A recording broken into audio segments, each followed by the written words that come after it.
राम राम. भगवंताच्या निस्सिम भक्ताच्या मुख्य 4 इच्छा असतात. पहिली इच्छा असते अनायासेन मरणम, म्हणजे मरण हे शांततेत व्हावं, दुःखप्रद होऊ नये, कष्टानं होऊ नये, शांततेत मरण व्हावं अशा प्रकारची इच्छा असते. शांततेने शेवट व्हावा असं भक्ताची इच्छा असते. हे केव्हा होतं? हे आपला मोह, माया, ममता, इच्छा ज्यावेळेस कमी असतात त्यावेळेस मनुष्य शांततेत मरण पावतो.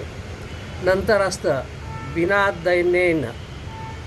दैन्येन जीवनम, म्हणजे दैन्य असू नये.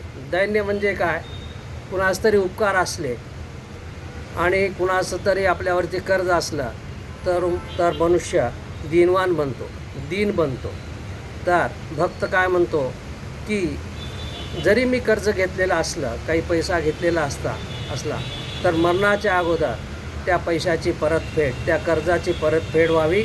आणि दुसरं, कुणाचे उपकार असले तर मी त्याचे उपकार फेडावेत मरणाच्या अगोदर, अशी भगवंताकडे प्रार्थना करतो भक्त.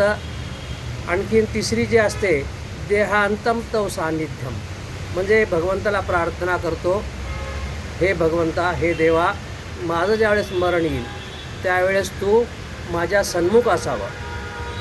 आता भीष्म पितामहाचा जेव्हा शेवट आला त्यावेळेस श्रीकृष्ण महाराज भीष्म पितामहाच्या पुढे होते, सन्मुख होते. पण तशी अवस्था आता आपली होऊ शकत नाही. आपलं मरण येते वेळेस भगवान पुढे राहणं शक्य नाही आहे. मग अशा वेळेस काय? आपलं मरण कमीत कमी मंदिरामध्ये भगवंताच्या मूर्तीकडे पाहत मरण यावं अशी इच्छा असते. मंदिराच्या समोर असावं किंवा मंदिरामध्ये आपलं भगवंताच्या मूर्तीकडे पाहत मरण यावं अशी इच्छा असते. आणखीन चौथी इच्छा असते देही मे परमेश्वरम, म्हणजे हे देवा, हे भगवंता, तू माझ्या देहात आहेस हे मला माहीत आहे. श्रीकृष्ण महाराज गीतेमध्ये सांगतात तू प्रत्येकाच्या हृदयात आहे.